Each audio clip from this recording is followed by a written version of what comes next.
Title: Sidewalks, Backyards, and Curious Dreams. Author's statement of clarity and imagination. This written creative work is a fictionalized first-person story series inspired by real emotions, childhood longings, and the atmosphere of growing up in my born city of Chicago, Illinois. While the characters and moments are shaped through imagination, they are rooted in an honest reflection of what it felt like to be a child looking outward, dreaming beyond what was familiar, and finding comfort and wonder in stories, television, and quiet moments with my mother. The young boy in this story is named BJ Mayfield, and the woman he calls Mama represents the warmth, protection, and steadiness that grounded his early years. This series is imagined in the suburbs surrounding Chicago, not as a rejection of the inner city that raised me, or a rejection of my siblings whom I truly love, but as a child's hopeful picture of space, safety, and possibility. Influences such as PBS programming, especially Curious George as aired on WTTW, helped shape my sense of curiosity, gentleness, and imagination, and they play a meaningful role in the tone of this work. This series does not begin as a biblical teaching or allegory. It begins as a child's view of the world.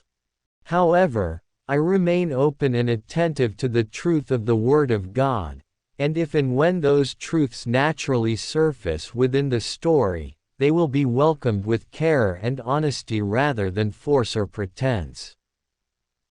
Introduction to the story series.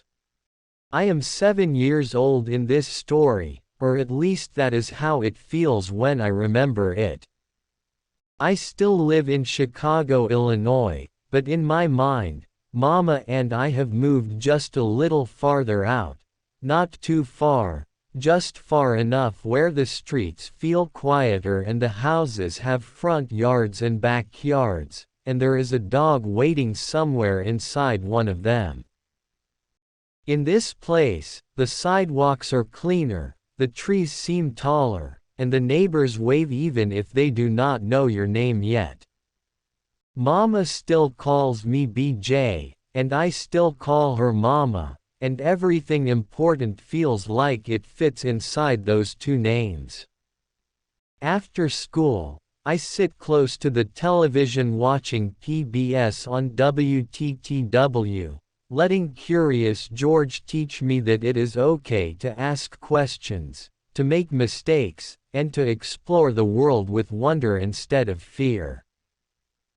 This is not a story about running away from Chicago.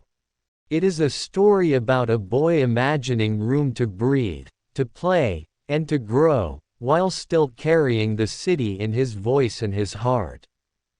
It is about the small ordinary moments that feel big when you are 7, and the quiet hope that life can be gentle, colorful, and kind.